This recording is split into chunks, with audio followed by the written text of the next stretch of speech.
Today I talked with Deputy Superintendent Dr. Brenda Larsen-Mitchell. Hi, Jose. I serve as the Deputy Superintendent for Clark County.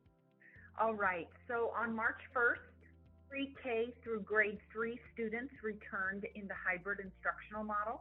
On March 22nd, students in grades 6, 9, and 12 will return in the hybrid instructional model. And then on April 6th, students in grades 7, 8, 10, and 11 will return to school in the hybrid instructional model.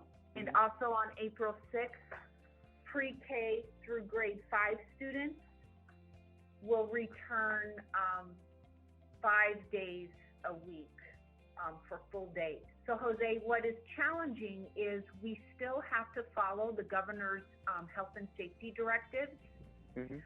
And currently the governor's health and safety directives indicate that you can't have more than 75% of the fire code occupancy in a single space. So on April 6th, when pre-K through grade 5 have an opportunity to return, we still have to follow 75% of single room fire code occupancy, and we still have to follow 3 feet social distancing. So all of our elementary schools have different classroom layouts. They have different numbers of students who are wanting to return in face-to-face instruction. So there may be a possibility that we cannot have every student wanting to return to school. And then along with that, Jose, every child still has the opportunity to participate in full-time distance education. So if there are students and families who are not comfortable yet in sending their child back for face-to-face, they can remain in the distance ed. So I would say a large part of that decision was the need to get our students into classrooms to engage in face-to-face instruction. Also, monitoring the health conditions in our community. And then thirdly, I would say that the recent release of the governor's directives kind of let us expand and open up. I guess, Jose, I would say that even with the pandemic and even with implementing full-time distance education, which essentially was turning the 5th largest school district in the country upside down, right? As starting in August, we were implementing full-time distance education for our students.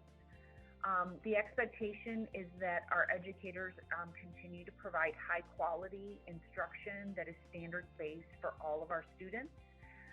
So I would say that even in the light of the pandemic, we're still expecting high-quality instruction to be implemented. And just last week I visited 10 different elementary schools. And our educators are doing an amazing job in providing high quality services and instruction for our students. We've also really focused on, putting systems and structures in place to assist our students with their social and emotional well-being. So we continue to, strive to reach those goals. We do know that, based on some of our MAP growth data that we've still implemented the MAP growth assessment this year. There are some gaps that we're seeing in students' learning. So that was another, it's just bringing kids back face to face promotes their learning as well. So I would say that we're still trying to meet those lofty goals within Focus 2024. But also being realistic and knowing that, again, we've turned the 5th largest school district upside down, and some of our students and parents are struggling with that implementation of distance education. So I guess I would say we're still striving to reach those goals, but also being realistic with the conditions that we're facing in light of COVID-19.